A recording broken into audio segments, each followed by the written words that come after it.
bonsoir donc Nicolas Terry. Alors le Crédit Mutuel, beaucoup d'entre vous connaissent son credo. Une banque qui appartient à ses clients, ça change tout. Donc modèle mutualiste, ça changeait déjà tout. Alors qu'est-ce que le projet d'être la future banque à mission va amener de plus au modèle mutualiste? Bonsoir à tous, merci Marine et ravi de vous retrouver même à distance. La banque à mission, c'est une formalisation, c'est la capacité de concrétiser le ça change tout et ça nous permet de nous soumettre à une gouvernance et un contrôle externe. Bon, ça, vous en connaissez toutes les caractéristiques, mais au fond du fond, ce qui compte pour moi, c'est la dynamique que ça implique. C'est-à-dire que le crédit mutuel, le choix mutualiste, ça a été trop souvent, longtemps, un mutualisme d'incantation, lié à une gouvernance d'ailleurs très, très remarquable, hein, parce qu'au fond, l'invention du crédit mutuel, c'est à la fois le microcrédit et l'idée que le prêteur et l'emprunteur ont le même droit de vote. C'était dans la fin du 19e une invention très remarquable. Et aujourd'hui, l'entreprise à mission, c'est la capacité de dire à chacun des salariés et à chacun des élus mutualistes, chacune et chacun d'entre nous est porteur de toute la promesse de l'entreprise. On prend des engagements qui sont précis et au fond, c'est à chacun d'entre vous de les tenir. Et moi, c'est ce qui m'a séduit dans l'idée de l'entreprise à mission, c'est qu'on passait d'une affirmation globale, le ça change tout, l'affirmation mutualiste, à ce qu'on a appelé le mutualisme de la preuve et qu'on a vu fortement en 2020, c'est-à-dire de dire à chacun des parties prenantes de l'entreprise, soit sociétaire, soit élu mutualiste, soit salarié, eh bien tout ça, ça dépend de vous. Voilà. Alors, vous définissiez dans le cadre de nos échanges préparatoires l'entreprise à mission comme un facteur d'action. Très concrètement, comment va s'exprimer ou va nouvellement s'exprimer les actions attendues, notamment de la part des salariés ou élus bénévoles dans le cadre du Crédit Mutuel? Alors, on a pris une raison d'être très brève, hein, qui était ensemble, écouter et agir. Alors, pour être honnête, on a hésité à reprendre la raison d'être. Ce qui est intéressant d'ailleurs, c'est que le fondateur du Crédit Mutuel, qui était un Allemand, Raiffeisen, avait comme devise aider et servir. Et on a hésité à garder cette idée et on s'est dit aujourd'hui, le ensemble, écouter et agir est plus représentatif à la fois d'un langage plus moderne. Puis c'est vrai qu'une banque qui va vous aider et vous servir, c'était quelquefois un peu contradictoire.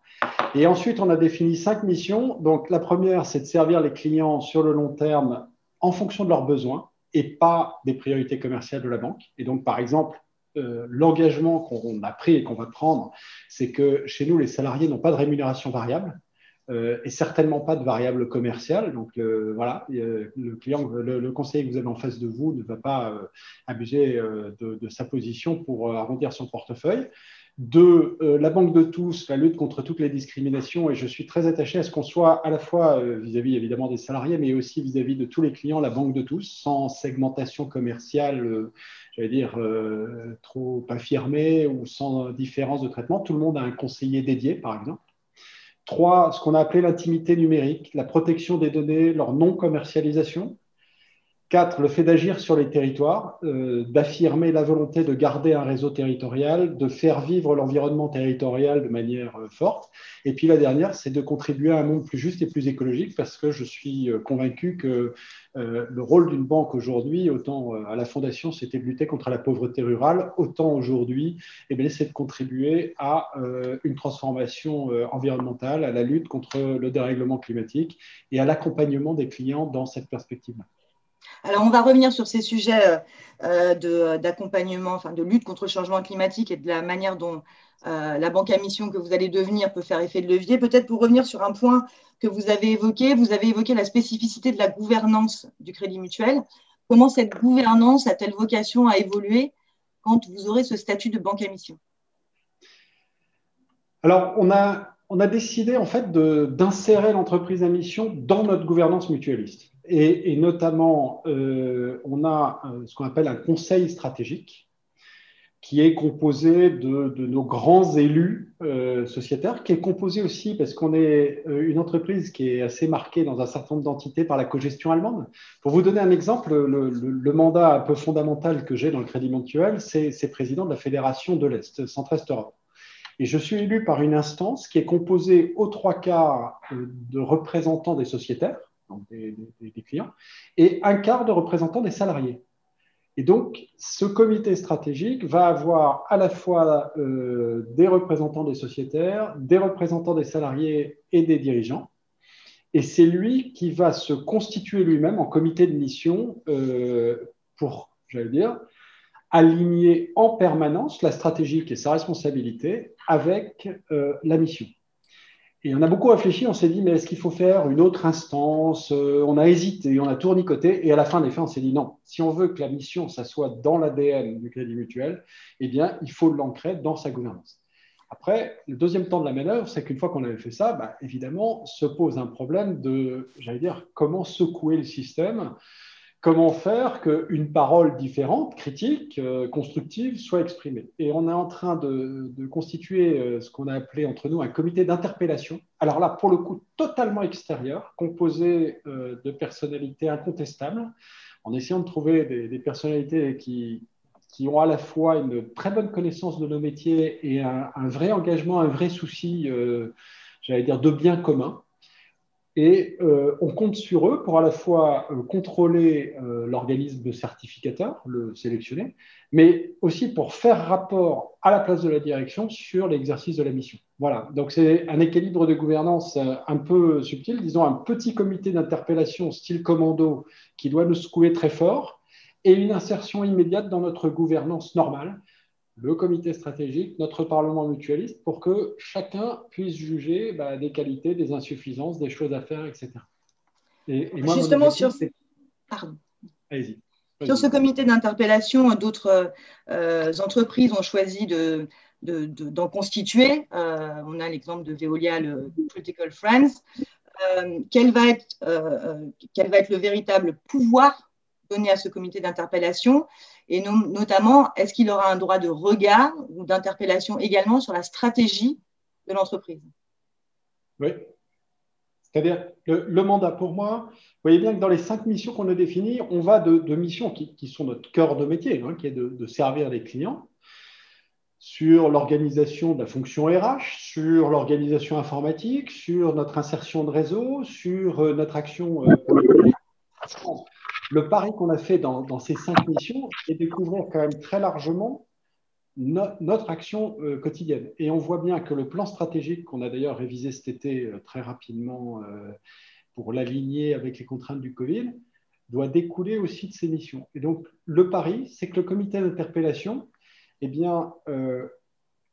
vérifie notre adéquation entre le sens, ça c'est la mission, le cap, ça c'est le plan stratégique, et le cadre, ça c'est l'action de la direction générale au quotidien.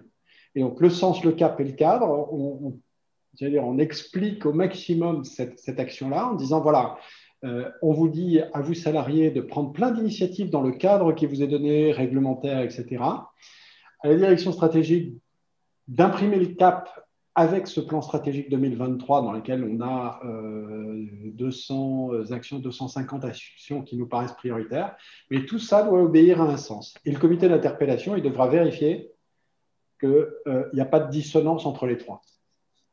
Alors, pour continuer sur l'entreprise à mission, on a un débat en cours extrêmement médiatisé sur le cas Danone, avec deux écoles, et notamment l'une qui interprète l'affaire, entre guillemets, Danone comme une remise en cause de l'entreprise à mission, ou en tout cas un refus de l'entreprise à mission. Est-ce que vous considérez que c'est une illustration de ce point-là? D'abord, je voudrais dire, moi, je voudrais donner un coup de chapeau parce qu'il le mérite à Emmanuel Faber et au fait d'avoir proposé le statut d'entreprise à mission, de l'avoir fait approuver à 99% et de l'avoir maintenu. Ce que j'ai vu notamment des propos de Pascal Lamy, qui est le président du… Alors, je ne sais pas si c'est le comité d'interpellation ou le comité des sages, mais enfin, c'est qu'il a dit, bon, ben voilà, je verrai ce que donnera ce changement par rapport aux actes. Donc, moi, je pars du principe que le statut d'entreprise à mission et des missions n'ont pas été modifiés par les décisions de dimanche chez Danone, pour autant que je le sache. Hein, je suis un observateur extérieur. La deuxième chose, c'est que au fond, en politique comme en gestion d'organisation, c'est le seul endroit où le théorème de Condorcet se vérifie, hein. A peut être supérieur à B, B supérieur à C et C supérieur à A. On sait bien que dans les choix collectifs, il y a des moments de désadéquation un peu brutale. Et je vous disais, le sens, le cap et le cadre, ça, c'est une présentation et on y tient beaucoup. Et vous voyez que le comité d'interpellation, il doit vérifier la cohérence et l'absence de dissonance. Mais on sait tous dans les organisations qu'il y a des moments de dissonance où, effectivement, A est supérieur à C et C est supérieur à A. Et là, j'allais dire que mon sentiment, c'est que pour l'instant, le conseil d'administration de Danone, quand on lit notamment leur communiqué, j'allais dire, pointe une dissonance entre ce qu'ils ont appelé allier la performance économique et la mission. Et tout le mal que je leur souhaite, évidemment, c'est de résoudre cette dissonance et de rester un peu fidèle à la ligne qui a été imprimée et approuvée à 99%. Et si je puis me permettre, un dirigeant quel qu'il soit, et moi je le sens comme ça, n'est que l'expression à un moment donné d'un collectif, d'un projet et d'une personnalité. Vous le mettez dans le sens que vous voulez, mais au fond, on ne peut diriger, je ne crois pas une seconde aux dirigeants qui sont de grands dirigeants en tant que tels. On est en adéquation à un instant donné entre sa personnalité, le projet qu'on a envie de poursuivre, et puis le collectif qui va l'approuver, le contrôler, l'appliquer, le rejeter. Enfin, et voilà. Et je pense qu'au fond, la logique de la mission, et c'est ça qui me séduit beaucoup, c'est qu'elle dépasse les personnalités. C'est qu'au fond, elle consiste à dire, voilà, quels que soient les dirigeants, quel que soit le projet, quel que soit le collectif, on sait bien que derrière, il y a des valeurs, une approche et une démarche qui vont nous réunir. C'est ça le pari de la mission. Et moi, je suis attaché à ça parce qu'au fond, c'est peut-être le fait d'avoir travaillé longtemps dans la fonction publique, hein, c'est que dans la fonction publique, vous apprenez que les postes et les situations ne vous appartiennent jamais. J'ai un souvenir, mon ministre, j'étais dans un cabinet, a démissionné un jour à 10 heures du matin. À 11 heures du matin, les services généraux sont venus récupérer l'ordinateur, le téléphone portable, les papiers et m'ont dit au revoir monsieur, donnez-nous les clés. Et voilà, et c'est comme ça, et c'est la vie, et c'est la démocratie. Quelquefois, elle est un peu dure. Alors pour rester peut-être juste terminer sur le statut d'entreprise à mission, s'il ne remet pas en cause, s'il n'est pas remis en cause par un cas comme celui de Danone, est-ce qu'en revanche, vous pensez que l'entreprise à mission a vocation à, si ce n'est remettre en cause, en tout cas bousculer, et de manière peut-être fondamentale, le capitalisme actionnarial? Alors, ce dont je suis sûr, c'est que l'entreprise à mission, c'est l'affirmation très forte qu'on refuse l'échelle de temps à 3 jours ou à 3 mois. Et ça, pour moi, il n'y a pas le capitalisme actionnarial. Il y a un capitalisme de long terme et il y a un capitalisme du court terme et au détriment du long terme. Et si je peux exprimer une foi très forte dans le mutualisme, c'est qu'au fond, le mutualisme, c'est d'abord et avant tout être utile à son environnement, c'est notre légitimité. Et pour cela, avoir un sens, alors quel est l'horizon exact, on ne sait pas, mais un sens du long terme, un sens de l'accompagnement de nos clients, par exemple, tout au long de la vie. Moi, c'est un des indicateurs que je suis le plus, c'est le taux d'attrition de notre portefeuille de clients. C'est de vérifier que nous sommes constamment en dessous de 5% et qu'on a bien là-dessus une fidélisation très forte. Et donc, la remise en cause du capitalisme actionnarial par l'entreprise à mission, oui, parce qu'au fond, l'entreprise à mission, c'est affirmer une forme de long terme ou une forme de valeur intrinsèque de l'entreprise au-delà d'une échelle de temps économique traditionnelle. Et on voit bien la collision Danone, elle est là. C'est-à-dire qu'elle est non pas entre le capitalisme actionnarial et la mission, mais elle est entre une perspective de rendement boursier, de valeur actionnariale qui n'a souvent rien à voir avec la valeur de l'entreprise.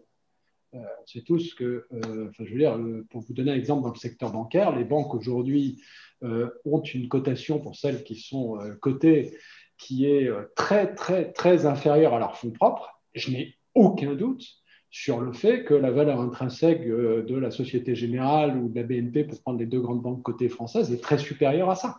N'empêche qu'à un moment donné, l'effet moutonnier des marchés crée une espèce de fausse valeur. Donc l'entreprise à mission, ce qui est sûr, c'est l'affirmation forte que les stratégies, la raison d'être et le sens de l'action menée par une entreprise dépasse le court terme. Alors, est-ce que des formes d'entreprise qualifient mieux pour l'entreprise à mission que d'autres? Je n'ai pas de doute que le fait d'être une banque mutualiste non cotée rend la chose plus facile. Je n'ai pas de doute non plus qu'une entreprise dotée d'un actionnariat stable et de long terme, qu'il soit familial ou non familial, est dans une situation plus favorable. Et qu'à l'inverse, une société qui est exclusivement sur les marchés financiers, soumise au jugement j'allais dire, surprenant quelquefois de ces marchés, est dans une situation plus difficile. Voilà.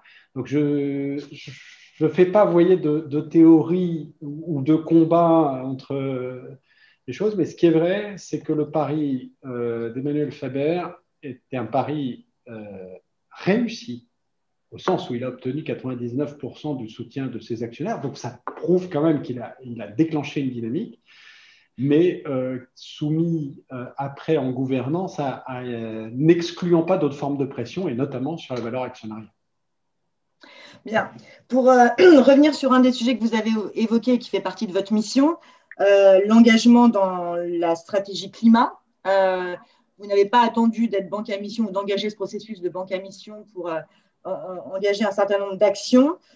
Et notamment en avril 2020, donc en avril dernier, vous avez porté à l'AG de Total une résolution qui proposait un véritable changement de cap à l'entreprise, demandant notamment de cesser l'exploration et l'exploitation de toute nouvelle réserve d'hydrocarbures, de s'engager dans une trajectoire chiffrée avec des étapes à moyen et long terme, et surtout de prendre en compte l'ensemble des émissions de gaz à effet de serre liées à leur activité. Donc, j'aurais aimé qu'on puisse revenir sur cet événement et savoir comment ce dialogue enclenché en avril 2020 sur la base de cette révolution se prolonge aujourd'hui, s'il se prolonge, et si oui, comment? Merci Marine. Alors d'abord, les résolutions n'ont pas été présentées par le Crédit Mutuel, mais par deux instances qui ont des contraintes de déontologie et de fonctionnement particulières, qui sont Crédit Mutuel Asset Management et d'autre part les assurances du Crédit Mutuel. Et la première question qui nous a été posée, c'est au fond, le Crédit Mutuel peut-il, alors qu'il doit avoir en mission prioritaire de protéger l'épargne, d'agir de manière objective, non discriminatoire pour protéger les intérêts des assurés ou des épargnants, prendre des options qui, vues, j'allais dire, d'un certain point de vue étroit, ne sont pas strictement ceux de la valeur actionnariale. Et ce qui est très intéressant, c'est que, enfin, je ne sais pas si c'est très intéressant, ça je dis des bêtises parce que c'est à vous de juger si c'est intéressant ou pas. En tout cas, la réaction de Patrick Pouyanné chez Total à cette question-là qu'il a posée, et quand je lui ai expliqué nos valeurs mutualistes et notre statut d'entreprise à mission qui était déjà très avancé et en cours d'approbation, a eu une réaction qui m'a beaucoup intéressé. Il m'a dit « Ok, c'est clair, vous avez un mandat ». C'est-à-dire, il m'a dit, OK, contrairement à d'autres de nos partenaires, je considère qu'une fois que vous avez ce statut d'entreprise à mission, que tout client épargnant ou assuré présent au Crédit Mutuel sait que vous allez mettre ce filtre ou ces objectifs sur chacune de vos actions, eh bien, effectivement, il devient logique que vos gestionnaires pour compte de tiers, côté asset management, ou vos gestionnaires d'assurance côté assurance du Crédit Mutuel prennent des options comme celle-là. Et ça a été un grand apport pour le coup de Total au Crédit Mutuel. C'est-à-dire que cette théorie du mandat m'a beaucoup fait réfléchir et guide beaucoup de nos actions sur l'entreprise à mission. Parce qu'au fond, c'est bien de ça qu'il s'agit, de mandater chacun des responsables, chacun des salariés sur ce statut. Donc Total, ça a été ça. On avait un mandat, on a exprimé ce mandat. Ensuite, ce qui est intéressant, c'est que c'est déclenché une phase un peu de tension, parce que je pense qu'effectivement, le dépôt de la résolution n'était pas strictement souhaité, mais quelquefois, le fait de mettre un tout petit caillou dans la mare, ce n'était pas un pavé, c'était un petit caillou, et de créer un débat, a aussi suscité un vrai dialogue. Et là, je voudrais saluer ceux qui est en ligne, Carole Lemoyne-Ligou, qui a mené ça avec les ACM et les Crédits Mutuels Asset Management. C'est que progressivement, et je suis sensible au fait que Total a évolué. Alors, le dialogue n'est pas terminé. On aura toujours des discussions un peu différentes sur le scope 3, les délais, les échéances, mais je trouve intéressant qu'on tienne à ce dialogue et qu'on le maintienne. Parce qu'au fond, c'est un cas typique, je suis un peu long, pardonnez-moi, mais vous savez, en théorie politique, chez Hirschman, vous avez toujours trois options, c'est exit, voice, loyalty. Soit vous vous en allez pour protester contre le système, soit vous criez très fort, soit vous adhérez. Et dans cette sorte d'activisme actionnarial, évidemment, la deuxième remarque de Total, ça a été de dire, mais attendez, vous êtes gentil, mais nous, pendant ce temps-là, on a Gazprom, on a Exxon, on a Aramco, qu'est-ce que vous faites contre eux? Et ça, de fait, on n'est pas actionnaire d'Exxon, on n'est pas actionnaire d'Aramco et on n'est pas actionnaire de Gazprom. Donc, il y a une part d'injustice vis-à-vis d'un certain nombre d'entreprises à dire, bah, écoutez, je vais vous rendre un grand service, c'est que je vais être votre actionnaire et en plus, je vais vous rendre la vie impossible. Et à un moment donné, la tentation peut être de dire, bah, attendez, à ce compte-là, rendez-moi un grand service, cessez d'être actionnaire. Et Total n'est pas rentré dans cette logique-là. Et donc, on a évolué et vous avez vu qu'ils ont pris des engagements l'été dernier. La question de savoir s'ils traduisent ces engagements en assemblée générale me paraît importante, parce que le jour, s'ils le font, où ils acceptent le say on climate, comme on dit, hein, à ce moment-là, on voit bien qu'on rentre dans une formalisation, dans une démarche, dans un engagement collectif qui devient très fort. Donc, on aura certainement des écarts et encore des désaccords, mais je voudrais quand même dire, parce que je trouve que ça le mérite, que Patrick Pouyanné et Total ont beaucoup évolué depuis un an et qu'en tout cas, le fait qu'on ait réussi à construire un dialogue de bonne qualité, je trouve un signe d'une forme de bien commun. Chacun poursuit son objectif, mais c'est un signe d'une capacité d'évolution qui est intéressante. Pour juste conclure sur cette partie action de lutte contre le changement climatique, peut-être nous dire les principaux éléments de cette politique aujourd'hui, ou en tout cas les principaux focus ou les principales politiques mises en place en interne dans cette dynamique-là, et notamment vos relations avec les parties prenantes que sont les ONG, qui notamment avaient salué votre initiative de résolution à l'AG Total. Est-ce que vous avez un dialogue qui est très avancé, engagé? Est-ce qu'une collaboration avec des ONG sur ces thématiques environnement, changement climatique, voire à terme biodiversité? Oui, bien sûr. Alors, dans notre plan stratégique, on a deux objectifs tout à fait majeurs. C'est d'abord de réduire nos propres émissions de 30% entre 2018 et 2023, parce que je pense qu'on exprime bien à l'extérieur que ce qu'on fait à l'intérieur. Et que se mettre tous sous contrainte de chauffage à l'intérieur, de réduction des déplacements, d'amélioration de l'efficacité des bâtiments, de réduction des surfaces, c'est une bonne façon aussi de dire aux clients, écoutez, à un moment donné, on sait que ça peut être difficile, y compris pour nous.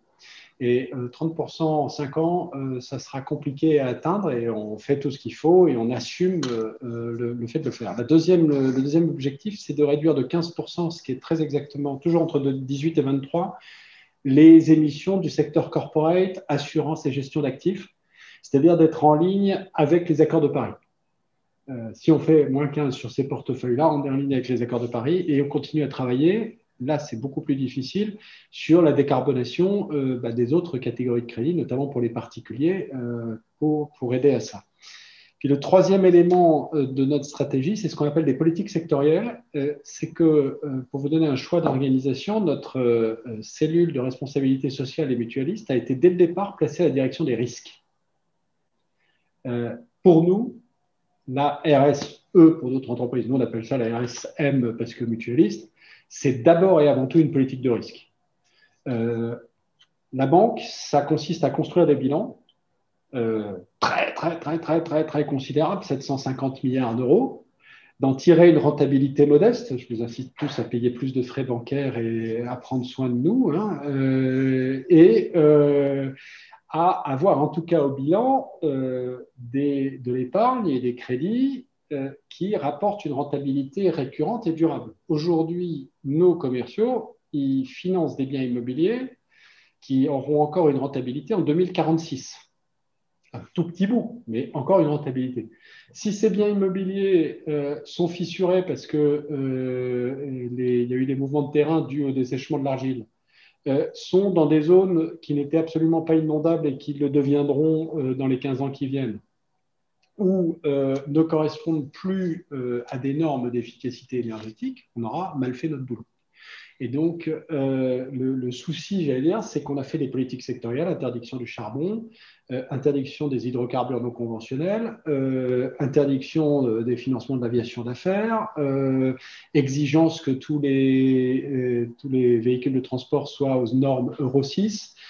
On travaille actuellement sur une politique agriculture et agroalimentaire.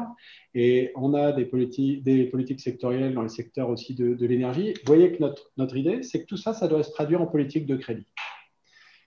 Et donc, des objectifs, plans stratégiques. Non, une mission, contribuer à une société plus écologique, des objectifs, plans stratégiques, moins 30%, moins 15%, des politiques sectorielles qui définissent un cadre de crédit pour que tout ça, ça rentre dans les faits. Et c'est sur cette base-là qu'on a un dialogue avec les ONG qui me paraît de bonne qualité. Et dialogue qu'on essaie aussi d'avoir en interne avec nos partenaires sociaux, parce que je suis très soucieux du fait que la transformation écologique, c'est d'abord une transformation sociale. Et j'allais dire, le soutien de nos salariés et des partenaires sociaux à ce genre d'approche me paraît bien. Je suis frappé, je terminerai là-dessus. Lors de la conférence de presse de février 2020, on a annoncé le fait qu'on avait bazardé 500 millions de positions que nous qualifions de charbonnières. La première question des journalistes, quand on a dit on a vendu 500 millions de positions d'actifs rentables parce qu'on trouvait qu'ils étaient trop proches du charbon, ça a été est-ce que vous aviez le droit de le faire compte tenu de vos obligations de mandataire social? Et là, je suis resté baba avec Daniel Ball, on est resté franchement les bras ballants en disant mais attendez, où est-ce que dans quel code de commerce avez-vous lu qu'un mandataire social devait détruire la planète? Voilà. Et de temps en temps, je trouve là, les esprits ont un peu évolué, mais on n'est pas encore au bout et c'est votre boulot MR21 de faire évoluer ça. Bien, je vais essayer de ne pas monopoliser la parole pour laisser le temps aux questions. On va peut-être conclure, Nicolas, si vous en êtes d'accord, sur le niveau européen. On reparlera, j'espère, dans les questions des territoires et de la façon dont l'entreprise à mission va se trouver sa concrétisation, sa traduction dans les territoires. Mais peut-être sur le niveau plutôt européen, voire international, vous avez eu l'occasion de faire paraître une tribune il y a plus d'1 an alertant sur le pouvoir des GAFA et notamment le projet à cette époque-là de Facebook de battre monnaie, en soulignant notamment que ce projet était un test de crédibilité des gouvernements et des banques centrales, mais aussi une épée de Damoclès sur la démocratie. Est-ce que vous pensez que ce projet ou cette attitude, cette épée de Damoclès continue de perdurer? Et plus largement, quel est votre regard sur ce qui est fait, alors peut-être plutôt au niveau européen qu'international, sur la tentative, en tout cas, de limitation du pouvoir des GAFA et les législations en cours pour ce faire? On se reprend une petite heure, histoire de pouvoir… Voilà, c'est ça. Du coup, c'est bien parce que vous êtes en train de prendre un engagement pour un deuxième dialogue, Nicolas. Donc, Alors, je vais répondre à coup de serpe. Désolé. Alors, peut-être sur l'Europe… je suis un frustré de l'Europe. J'ai travaillé 7 ans à la Commission européenne, 3 ans et demi à la DG Environnement.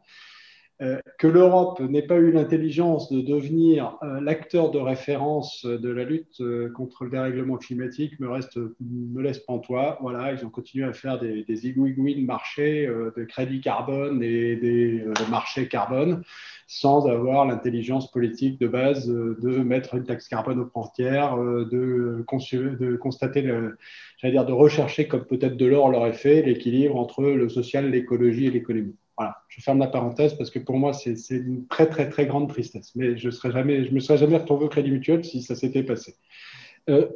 Sur le Libra, je trouve que c'est un très bon exemple de notre incapacité actuelle à formuler clairement des enjeux collectifs. Je vais être très basique, mais pour moi, la monnaie, c'est un bien social. c'est un instrument de régulation sociale fondamental parce que ça consiste à dire on a un instrument d'échange, on a une réserve de valeur, on a un instrument de stabilité des arbitrages sociaux et on voit bien à quel point, par exemple, l'inflation dans le passé a détruit tous les équilibres sociaux pour ne pas se dire qu'au fond, ce que Philippe Lebel ou d'autres ont établi, c'est-à-dire que la monnaie était un élément de souveraineté nationale pour ne pas laisser des grandes plateformes totalitaires et monopolistiques de type Facebook en s'en arranger le contrôle. Donc pour moi, la donnée, elle est très simple, et c'est le sens de l'article qu'on avait fait avec Daniel Cohen. Il y a, la monnaie, c'est une prérogative d'État. Elle doit être exercée par des banques centrales qui ont un mandat clair et un contrôle démocratique. Et il ne faut certainement pas laisser se développer des outils concurrentiels qui s'appellent Libra, Diem ou crypto-monnaie ou Bitcoin là-dessus. Et je trouve, et peut-être c'est le mot de transition avant les questions, qu'à un moment donné, sur ces enjeux-là, on a un besoin d'État au sens besoin de puissance publique et d'arbitrage clair. C'est-à-dire que alors, il y a une expression anglaise que j'aime beaucoup, c'est qu'on ne peut pas être à moitié enceinte, mais voilà, il y a un moment donné, soit on veut lutter contre le dérèglement climatique et on s'en donne les moyens à la fois réglementaires, législatifs, de solidarité, d'accompagnement, d'aide, et on assume, soit dire le marché va tout nous résoudre, la bonne volonté des acteurs va tout nous résoudre, ben, je n'y crois pas. Voilà, et la monnaie, pour moi, c'est un bon exemple de ça, c'est qu'on ne peut pas laisser se développer des monnaies privées, parce qu'à la fin, ça va être un facteur de déséquilibre financier vraiment dangereux. Merci beaucoup, Nicolas, pour cette conclusion de cette première partie. Donc, je vais maintenant en venir aux questions.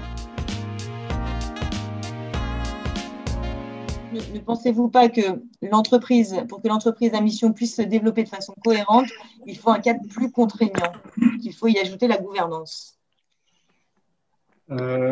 C'est un peu ce qu'on a essayé de faire en mettant en tout cas notre gouvernance, conseil stratégique, conseil d'administration, parlement mutualiste dans le cœur de l'entreprise à mission.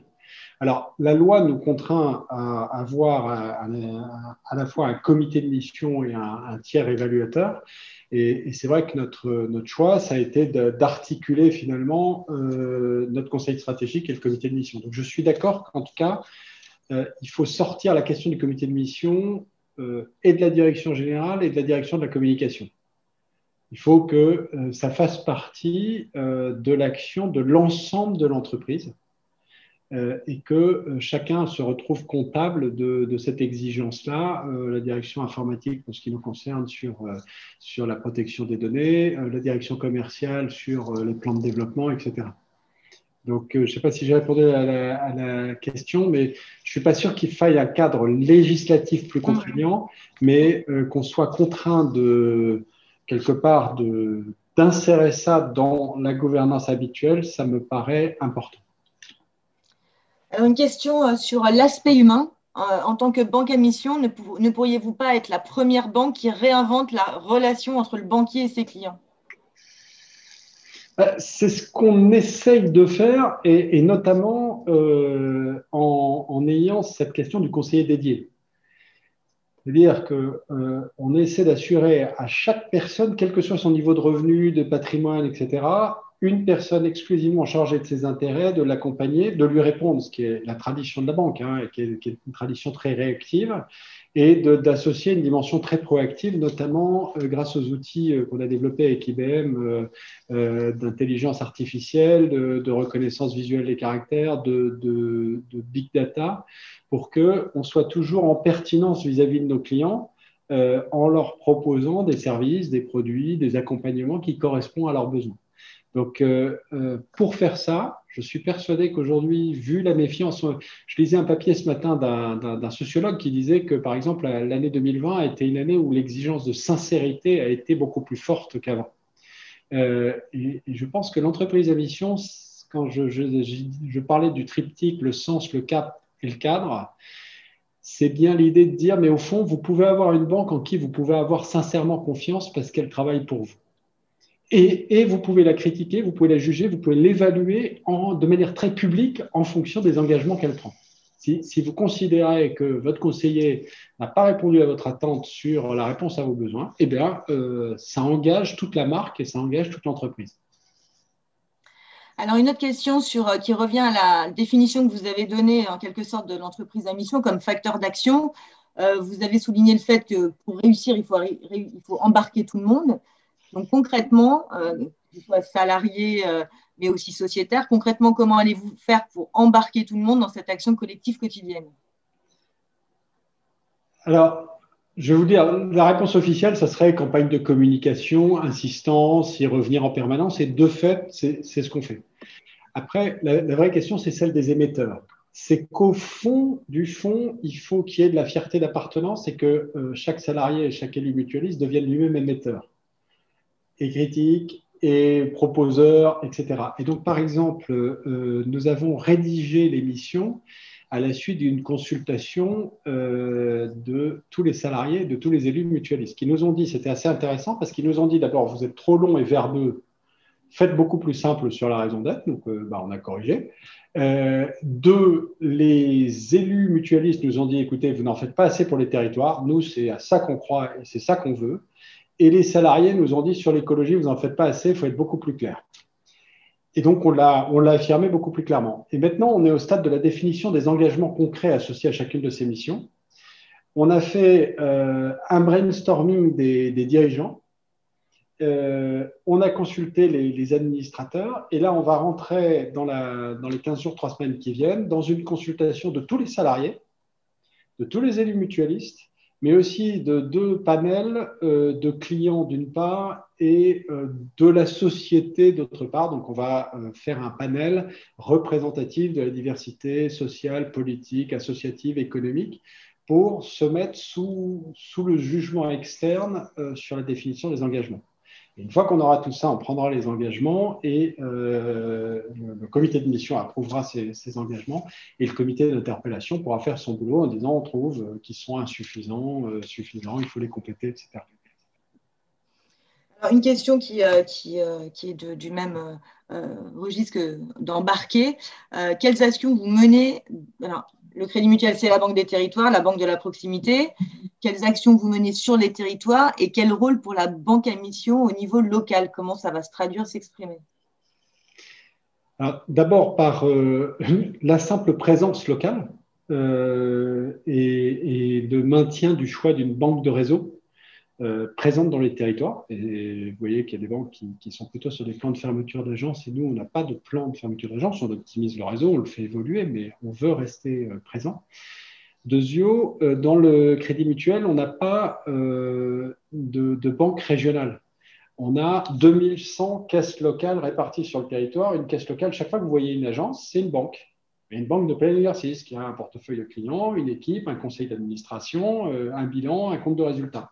Et donc, il faut que chacune de ces banques locales eh bien, exprime aussi la mission dans son champ d'action. Et par exemple, ils ont des actions de mécénat, souvent ils sont très présents dans le milieu associatif, très fortement présents dans le sport amateur, la musique, où on leur propose des produits, des actions, par exemple de financement préférentiel des véhicules électriques, de financement des vélos. On est en train de travailler effectivement sur un contrat vélo. Voilà. Et donc d'essayer de les rendre acteurs, y compris dans leur action commerciale, de cette priorité-là. Sur le plan interne, parce qu'il n'y a pas que l'écologie, c'est clair que sur les enjeux de parité et de diversité, un de nos grands enjeux, c'est de recruter des élus mutualistes, des représentants des sociétaires qui soient bien représentatifs de la société qui les entoure. Et donc, voilà notre ambition, c'est que dans chaque caisse locale, le statut d'entreprise à mission s'exprime d'une manière ou d'une autre. Et qu'il y ait des salariés, dans l'idéal, il y a des salariés qui, recevant des clients, disent, vous savez, nous, on est entreprise à mission, et donc il y a des choses qu'on ne peut pas faire, ou il y a des choses qu'on doit faire. Je reviens à la théorie du mandat à propos de Total. Au fond, cette théorie du mandat, elle peut s'appliquer à tous les échelons de l'organisation. Alors, une dernière question sur ces questions de rapport peut-être des clients avec leur banque. La question est formulée comme suit. De nos jours, on a quand même l'impression que tout le monde doit changer, s'adapter à des nouveaux métiers, entreprendre. Et en face, les banques continuent à avoir des exigences du monde d'avant, avoir un CDI pour faire un emprunt, le statut d'indépendant n'est pas le bienvenu, etc. Alors, est-ce qu'il y a des choses qui bougent? Et est-ce que dans la future banque à mission Crédit Mutuel Alliance Fédérale, il y a des choses qui bougent aussi sur ces aspects-là? Alors, les banquiers, c'est d'ailleurs, il y a une très longue tradition, hein, c'est des coupables, voilà, c'est des coupables par définition. Je vais vous raconter une petite anecdote. On a eu un jour un contrôle des autorités de supervision qui ont examiné le dossier ce qu'on appelle d'entrée en relation. Et pour 37 clients, qu'on connaissait d'ailleurs, qui étaient extrêmement bien connus, il manquait la pièce d'identité dans le dossier. Ça nous a valu 1 million d'amendes. Aujourd'hui, un contrat immobilier, c'est une édition très souvent en papier, en tout cas, évidemment, on la transforme en PDF, de 37 pages. C'est purement cabalistique, hein. C'est le Parlement qui a défini les 37 pages. Ce qui est très curieux, c'est qu'aujourd'hui, on nous fait vivre dans une réalité qui est totalement contradictoire, avec un régulateur, un superviseur, une autorité politique qui nous transforme en manche de lustrine du commerce, hein, dans lequel on a encore, j'allais dire, c'est liturgie, léthargie, enfin, litanie, liturgie, léthargie. On nous fait embarquer plein de choses qui ne correspondent absolument plus ni à la protection du consommateur, ni au monde d'aujourd'hui. Et dans le même temps, on donne l'agrément à des formants, à des pirates de données, à des gens qui sont des agents du blanchiment pour moi, hein, qui sont notamment les établissements de paiement. Prochain séjour pendant 1 mois et vers la fin de ce séjour. S'il vous plaît, est-ce que vous pourriez couper vos micros? Merci. Et donc, voilà, on fait du mieux qu'on peut pour renvoyer toute la complexité derrière le comptoir. Et je peux vous dire, on est chez les dingues. On est chez les dingues en termes de régulation, d'exigence, j'allais dire, d'illusion que le métier bancaire peut être sans risque. Et moi, c'est d'ailleurs une inquiétude, c'est que la banque est aujourd'hui régulée, c'est normal. Je trouve ça légitime. Elle ne doit pas, elle a un rôle de bien commun, elle ne doit pas provoquer de crise financière, elle doit être gérée avec beaucoup de sérieux et les banques françaises sont dans les banques les plus solides du monde, j'ai pas de débat. Mais dans le même temps, on laisse prospérer dans le système sous prétexte de modernité. Vous voyez, le Libra, c'est un prétexte de modernité, ou le DM de Facebook, ça fait bien. Mais c'est un facteur de déstabilisation du système qui peut être vraiment préoccupant. Et aujourd'hui, on a une espèce d'illusion de tout ce qui est en 3 clics est moderne et tout ce qui est protection du consommateur n'est pas moderne. Ben, je voudrais réconcilier les deux en disant, voilà, bien servir ses clients, c'est une exigence, quel que soit le métier. Vous êtes représentant de plein d'entreprises. Voilà, la règle, c'est de bien écouter, bien servir et bien accompagner ses clients. Et aujourd'hui, c'est ça qu'on veut faire. On le fait, je pense, avec, je vois par exemple nos applications bancaires sont les mieux notées sur les stores. C'est un bon signal. Donc, on est la meilleure banque directe, j'espère, de ce qui nous entoure.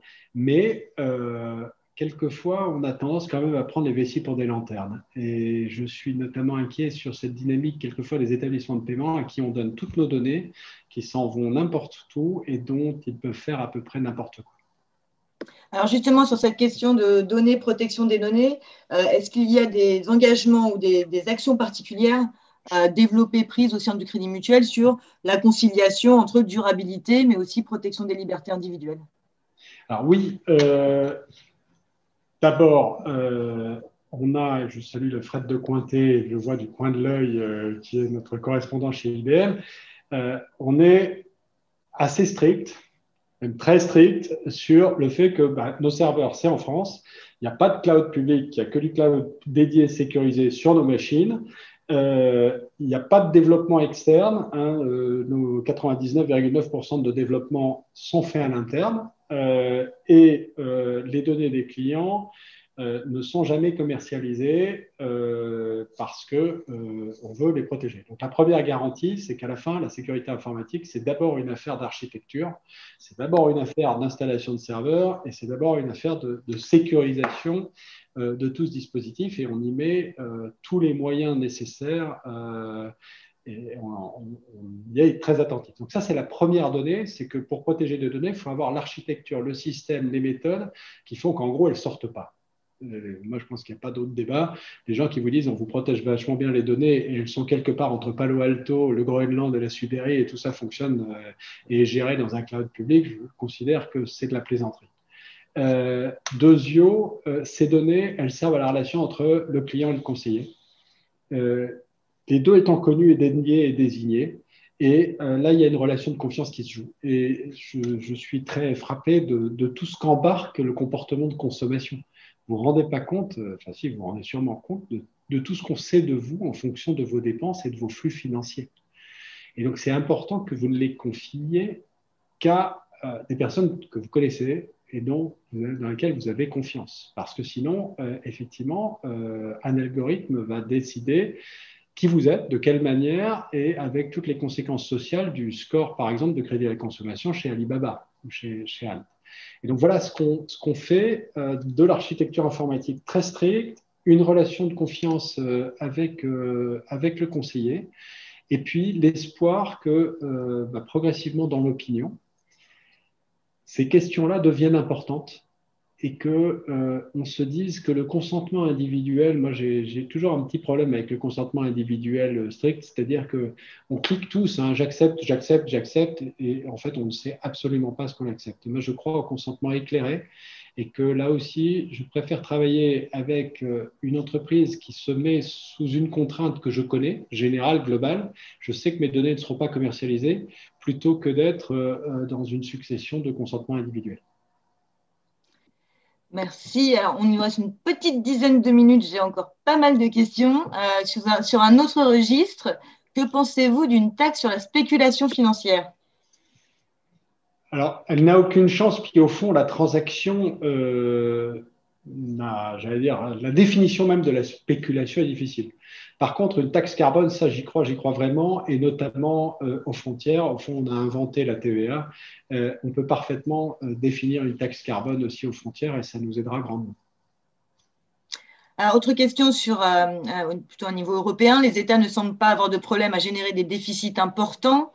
Ce matin, Laurent Saint-Martin, rapporteur général de la Commission des finances, voit le déficit comme un investissement. Quel est votre avis là-dessus? Je suis d'accord. Ce qui compte, mais c'est au fond le métier de banquier, ça consiste toujours à créer de la dette et à voir si le projet en face est suffisamment rentable pour la rembourser. Ben, c'est pareil pour l'État.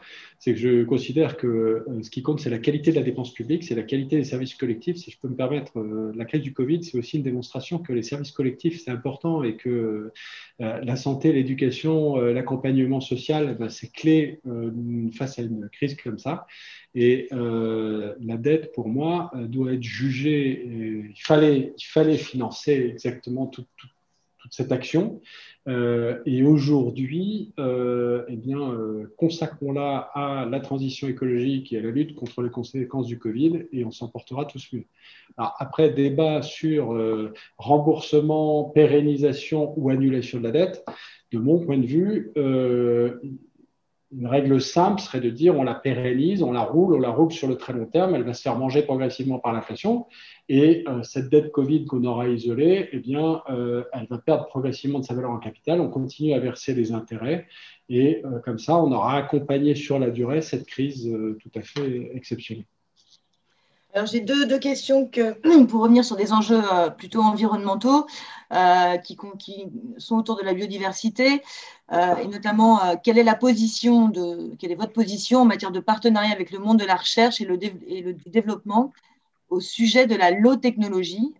Elle pense par exemple à l'explosion des parcs éoliens au niveau mondial qui peut mettre en péril des forêts tropicales, le stress sur les ressources, et une autre personne qui pose cette question de vos engagements très forts en termes de décarbonation, quid de vos projets autour de la biodiversité, et ça rejoint le point qu'on évoquait avant de démarrer nos échanges sur la mention qu'avait fait Isabelle Autissier du rôle central des banques et de la finance dans les enjeux biodiversité. Alors, clairement, notre politique sectorielle sur l'agriculture et l'agroalimentaire, elle doit traiter aussi de ça. Et c'est vrai que sur les grands projets type éolien, etc., on souhaite, on n'y est pas encore, avoir une évaluation de l'impact de biodiversité qui soit meilleure. Donc là, il y a clairement Nous, on a besoin d'informations fiables, d'évaluations fiables des impacts de différents projets sur la biodiversité. Et là, on n'y est pas encore. Autant sur le contenu carbone des crédits, on a fait de très grands progrès. Sur la signature carbone et CO2 des entreprises, on a fait de grands progrès. Autant sur la biodiversité, je pense qu'on doit bosser. Donc là-dessus, on a du boulot. Et j'en profite, j'ai oublié de répondre à une de vos questions sur les ONG, où vous me parliez aussi de la biodiversité. Donc effectivement, on a un dialogue avec les ONG qui est plutôt de très bonne qualité. Je pense que la règle est simple, c'est qu'on doit tous dire de part et d'autre. Et ensuite, chacun prend ses responsabilités. C'est-à-dire qu'il n'appartient pas aux ONG de dire que les entreprises sont formidables ou que les entreprises disent que les ONG sont formidables. Mais moi, je suis attaché à ce dialogue-là, parce qu'au fond, ce que beaucoup d'ONG appellent le plaidoyer sur ces questions-là, c'est aussi une façon, si ça débouche bien sur un dialogue réciproque et un peu confiant, une façon de progresser. Et c'est vrai, enfin, sur le contrôle de Carole Lemolinou, que vous connaissez bien, je pense que les ONG avec qui on a parlé, par exemple, de nos politiques sectorielles sur le charbon, par exemple, nous ont fait progresser. Et c'est clair que sur les questions d'éoliennes, par exemple, leurs revendications et leurs points de vue sont intéressants. Une question face à la crise Covid, donc qui nous ramène au contexte actuel et notamment ses conséquences économiques. Comment une banque à mission peut-elle accompagner plus spécifiquement les personnes en situation de fragilité financière?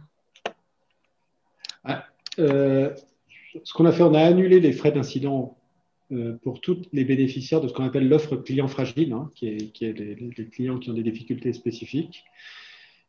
On a octroyé une aide de 150 € à tous nos clients emprunteurs étudiants et apprentis lors du premier confinement, et on leur propose des prêts 0%, notamment pour la technologie, pour acheter des ordinateurs, etc.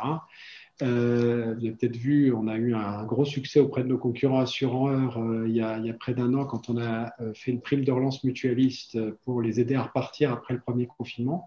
Et donc au total, ça nous a coûté 200 millions l'année dernière, c'est-à-dire les aides de solidarité sans contrepartie nous ont coûté 200 millions, c'est-à-dire à peu près 8% de notre résultat. Voilà, je pense que ça fait partie aussi de notre mission, c'est que quand il y a des besoins de cette ampleur, il faut faire. Voilà. Et c'est un grand avantage du mutualisme, c'est que si les représentants des sociétaires en sont d'accord, eh bien, ça se fait. Alors, j'ai une très jolie dernière question qui serait une question de conclusion. Nicolas Terry, dans son bureau, dans son dos, l'affiche du film La mort aux trousses d'Alfred Hitchcock. Y a-t-il un message qu'il souhaite nous faire passer?